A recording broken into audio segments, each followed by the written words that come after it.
Justo en el camino, cuando venía hacia acá, Govinda me formuló una pregunta que la verdad me pareció sumamente interesante. Me preguntó cuáles eran los criterios que determinaron el carácter inspirado de los libros del Nuevo Testamento y les dieron su autoridad divina, ¿no?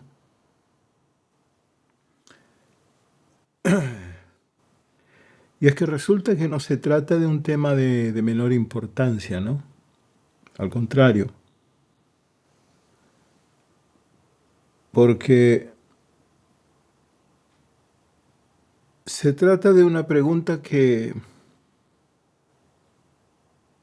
nos lleva necesariamente a otra más interesante aún.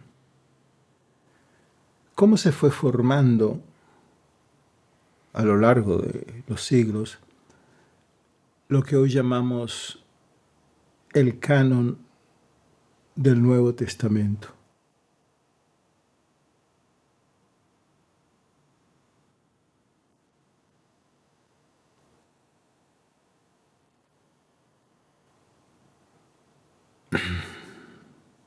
No es una simple curiosidad histórica, sino que se trata de una clave esencial para entender por qué estos textos y no otros fueron acogidos por los cristianos como palabra viva, como norma de fe.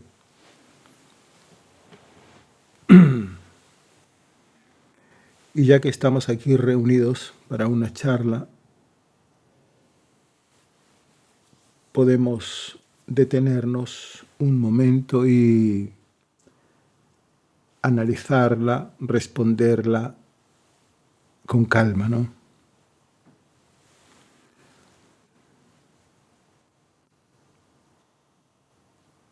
En primer lugar, el reconocimiento de los textos verdaderamente inspirados por Dios fue un proceso gradual. La iglesia primitiva no determinó qué textos eran dignos de formar parte del Nuevo Testamento de manera súbita, así de un día para otro, ¿no? Tampoco hubo una autoridad central que impusiera una lista cerrada desde el inicio. Fue más bien un largo recorrido, un proceso colectivo que tuvo lugar en el corazón mismo de la iglesia. Cabe acotar que la elección no fue arbitraria, fue un proceso de reconocimiento, ¿no? Gradualmente se fue discerniendo entre los textos de origen humano y aquellos portadores de una autoridad trascendental.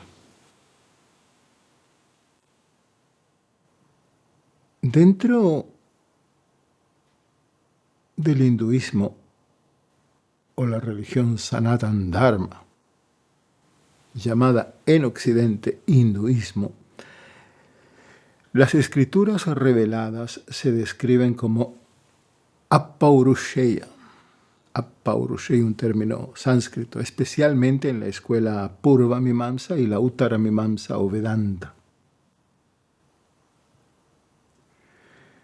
Este término sánscrito significa no procedente de un ser humano o no de autor humano. Está compuesto del prefijo negativo a, que indica negación o ausencia. Purusha, persona, hombre, ser humano. Y el sufijo iya, que indica relación o pertenencia. Por lo tanto, apaurusheya significa que no es obra de ningún ser humano. Este término se emplea en particular para describir los Vedas, que no fueron compuestos por ningún sabio. Los rishis son videntes, no autores. De este modo, se defiende el carácter eterno, inmutable y revelado de los textos védicos, de la revelación védica, afirmando que son shruti, es decir, lo oído, no lo inventado.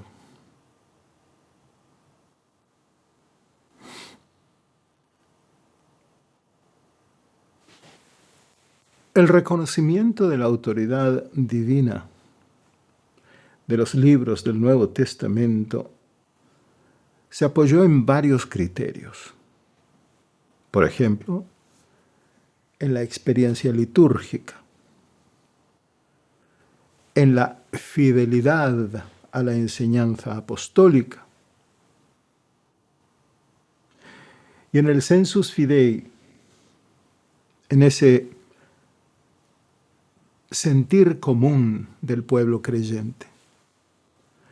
Los criterios se fueron consolidando gradualmente entre los siglos segundo y cuarto de nuestra era.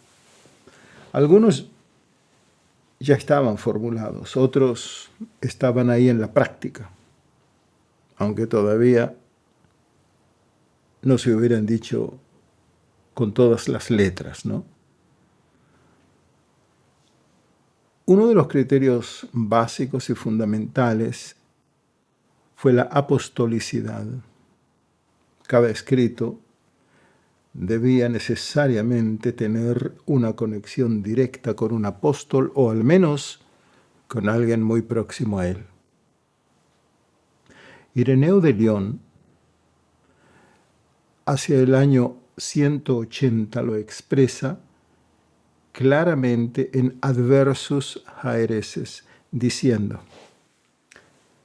sabemos que el Evangelio, según Lucas, fue predicado por Pablo y puesto por escrito por su discípulo, y que el Evangelio de Marcos contiene lo que Pedro enseñaba.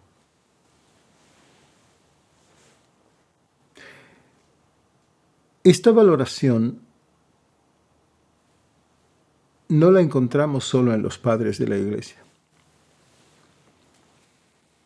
También en nuestros días la podemos encontrar en la investigación más rigurosa. Por ejemplo, Bruce Metzger, profesor que enseñó durante décadas en el Princeton Theological Seminary, lo formuló de forma muy clara en su obra The Canon of the New Testament, publicada en 1987. Metzger dice que la apostolicidad fue el punto de partida incuestionable en el proceso de canonización, porque sólo desde ese vínculo con los testigos originales de Jesús podía garantizarse que esos textos estaban en continuidad real con el acontecimiento original. No eran una interpretación tardía, sino memoria viva, un testimonio directo, una voz que nacía de la experiencia inmediata de Cristo. Algo que no podía tomarse a la ligera. La cuestión de la ortodoxia también fue clave. no era suficiente que un texto circulara entre comunidades o que fuera atribuido a algún apóstol. Era necesario estar seguro de que ese texto, fuese carta o evangelio, respiraba el mismo mensaje que la iglesia ya vivía, oraba, anunciaba. Ireneo de León, en su Adversus Haereses 3:11-9, lo expresa claramente. No hay más evangelios que los que tenemos, y estos están en perfecta consonancia con la Escritura y con la fe de la Iglesia. La afirmación de Ireneo no constituye un caso aislado o marginal. Es la constatación de una conciencia eclesial que ya sabe lo que reconoce. Expresa un sentir común y compartido dentro de la iglesia de su tiempo. Esa consonancia doctrinal, esa sintonía con la regula fidei permitía a las comunidades distinguir entre los textos que nacían desde la misma experiencia apostólica y aquello que venía desde fuera, por muy antiguo que pareciera, ¿no?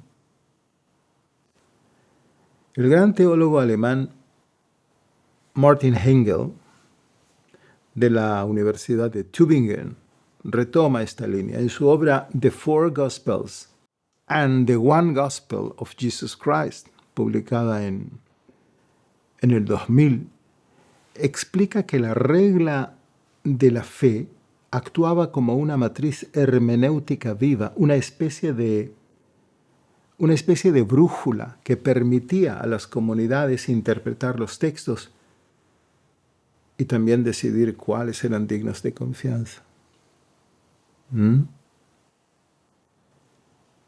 Pero no se trataba solamente de contenido doctrinal, había otros criterios, como por ejemplo el uso litúrgico, es decir, los textos que eran leídos públicamente cuando los cristianos se reunían para celebrar.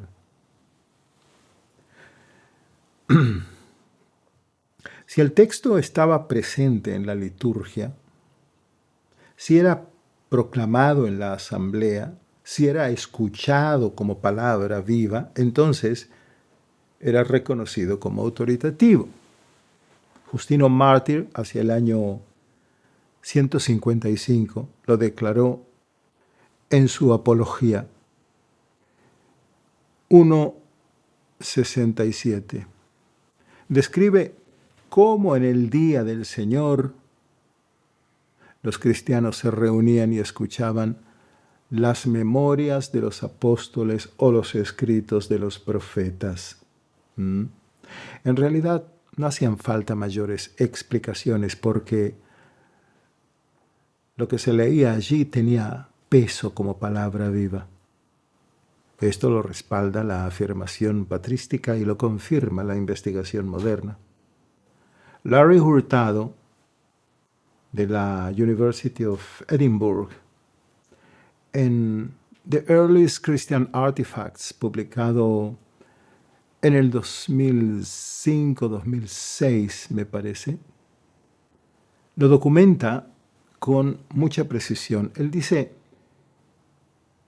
que los códices cristianos más antiguos muestran una preferencia marcada por textos en uso litúrgico continuo.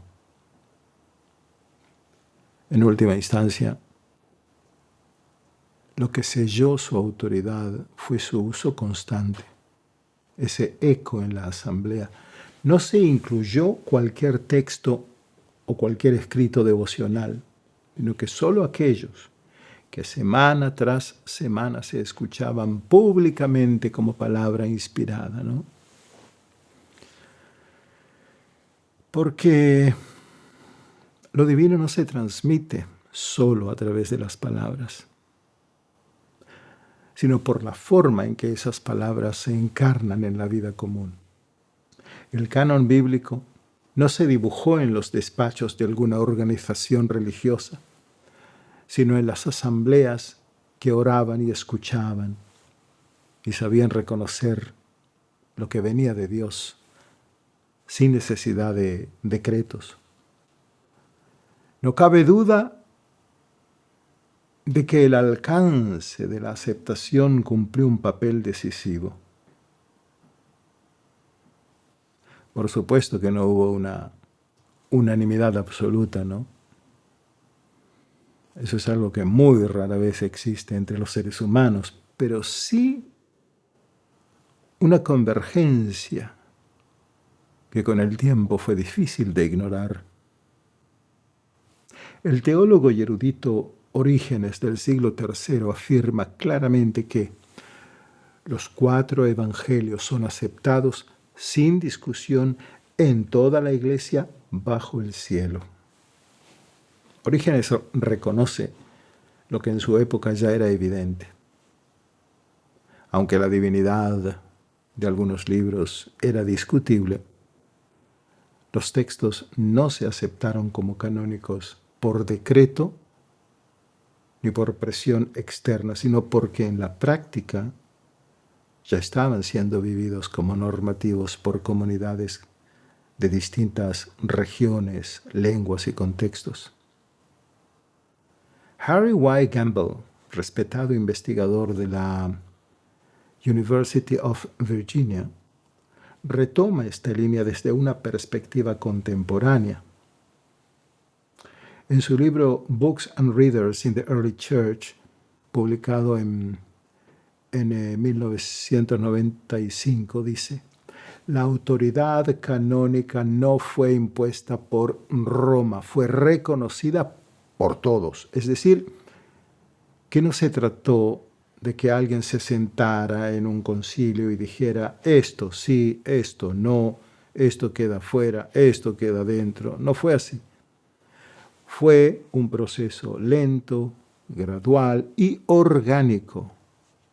Los textos se abrieron camino porque diferentes comunidades cristianas, distintas entre sí, reconocieron en ellos una voz común. La percepción directa de la autoridad espiritual resiste la sistematización precisamente porque pertenece a una esfera profundamente real. Tertuliano, en su De Praescriptione Hereticorum 36, lo formula contundentemente: la Escritura no se interpreta sino en la Iglesia, porque es allí donde fue recibida, guardada y vivida.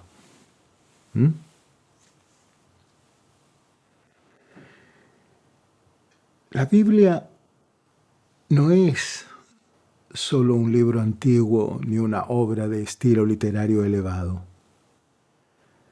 Se trata de lo que se percibe, de una resonancia interior, de una palabra que al ser leída corrige, incomoda, toca el corazón e ilumina el alma. Joseph Ratzinger, en su obra Introducción al Cristianismo, dice algo similar, pero desde otra formulación. Él dice: la canonicidad no se decide por criterios literarios ni históricos, sino por la capacidad de un texto de hablar desde y para la fe de una iglesia. Es una frase clave, porque rompe con la teoría de que el canon bíblico se define con reglas abstractas desde fuera. En el fondo, Ratzinger está diciendo que el canon no nace en la teoría, sino en la experiencia creyente, ¿no? El destacado profesor de la Emory University, Luke Timothy Johnson, va aún más lejos. En The Real Jesus publicado en 1996, sostiene que el canon fue, ante todo, una afirmación práctica del espíritu operando en la vida real de las comunidades. Fue una respuesta y no solo una idea. Una manera de decir, sí, aquí hay algo que no viene solo de nosotros. Ese algo, sin forma ni institución, comenzó a tomar cuerpo en los textos que hasta el día de hoy respetamos como sagrados. Sagrados. No solo por su antigüedad, ni únicamente porque hayan sido firmados por apóstoles o por decreto de alguna organización religiosa, sino porque de alguna manera misteriosa continúan hablando. El canon bíblico no cayó del cielo ni fue solo el resultado de una decisión única, cerrada o definitiva. No existió un momento determinado en el que alguien se levantara y golpeando la mesa dijera, estos son los libros y ningún otro. No. Eruditos destacados como Barr D. Ehrman, licenciado en UNC Chapel Hill, doctorado en Princeton Theological Seminary, profesor emérito de la Universidad de Carolina del Norte en Chapel Hill y autor de The History of the Bible, The Making of the New Testament Canon, sostiene que el canon no fue decidido en un concilio como Nicea, sino que emergió por consenso progresivo entre comunidades cristianas, cerrándose formalmente solo siglos después. Everett Ferguson, profesor emérito y un erudito muy distinguido en Abilene Christian University, PhD en Harvard, en su obra Church History, Volume 1, From Christ to the Pre-Reformation, describe un proceso de aceptación gradual del canon del segundo al cuarto siglo, enfatizando factores sociales, tecnológicos y teológicos. Si nos referimos a Lee Martin MacDonald y James S. Sanders, MacDonald es profesor e historiador del canon y Sanders es también reconocido en estudios del canon, cuya obra clave es The Canon Debate, publicada por Editorial Hendrickson en el 2002. Ellos presentan ensayos que argumentan que la agrupación de libros del Nuevo Testamento se produjo por consenso progresivo en diversas regiones cristianas antes de los concilios oficiales. Otro gran erudito, David Travish, doctorado en teología en Heidelberg, ha enseñado en Yale Divinity School y Heidelberg University. Es autor de The First Edition of the New Testament, publicado en el 2000 por la Oxford University Press. Travish propone una edición editorial temprana en el segundo siglo que unificó la colección del Nuevo Testamento, pero reconoce que este compendio nació en comunidad y no por decreto conciliar del cuarto siglo. Cabe acotar que el Muratorian Fragment, aproximadamente del año 180 de nuestra era, y la Carta Festal de Atanasio, año 367 de nuestra era, muestran una aceptación progresiva de muchos libros antes de cualquier decreto eclesial formal, ¿no? Así vemos cómo el canon bíblico se fue formando a través de un proceso gradual, orgánico, una maduración marcada por debates y tensiones, una trayectoria lenta, natural y viva, pero con una dirección clara. Ahora bien, en términos formales, sí hubo momentos clave, lugares donde esa intuición compartida comenzó a tomar cuerpo normativo. Uno de ellos fue el Sínodo de Roma en el año 382, bajo el pontificado de Dámaso I. Posteriormente, en los concilios de Hipona en el 393 y Cartago 397, se enumeraron los 27 libros del Nuevo Testamento tal como los conocemos hoy. San Jerónimo, que no era ingenuo ni complaciente, da testimonio de este canon en el prólogo al Evangelio de Mateo. Lo traduce a la Vulgata y con ello, sin saberlo del todo, moldea siglos enteros de cultura cristiana en Occidente. Pero lo esencial es esto. La Iglesia no dio autoridad a esos textos, no la impuso, no la fabricó, simplemente la reconoció. Reconoció una voz que ya hablaba, una autoridad que ya se imponía por sí sola, en la oración, en la predicación, en la vida de las comunidades. Henry de Lubac, uno de los teólogos más influyentes del siglo XX, dijo: la Escritura nace en el corazón de la Iglesia y solo allí revela plenamente su sentido. No en el laboratorio del filólogo ni en el archivo del historiador, sino en la comunidad creyente, la que sufre, la que ora y la que canta. Porque sí, el canon también se escribió con mártires, con liturgias, con cartas enviadas entre ciudades y con largos silencios. Todo eso junto lo fue formando. A veces una sola pregunta puede dar origen a toda una conferencia, ¿no? La de Govinda fue directa al núcleo. No se trata solo de cómo se eligieron los libros inspirados del Nuevo Testamento, sino de cómo, entre tantas voces, se reconoció una distinta.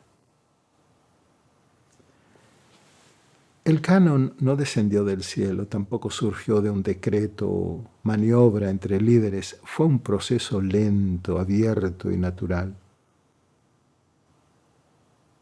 Intervinieron varios factores: cercanía apostólica, coherencia con la fe, uso litúrgico, consenso entre comunidades y ese olfato espiritual que no se enseña, se transmite. La inspiración no es poesía ni adorno, ni fruto del ingenio. Los textos sagrados hablaban con una voz que no viene de aquí. No fueron inventados, fueron revelados a los primeros cristianos. Y esa voz sonaba en la liturgia, en la vida compartida. Muchas comunidades la reconocieron. Aunque distintas entre ellas, las unía una certeza. Ahí había una voz única. Y hoy en cada página esa voz sigue resonando.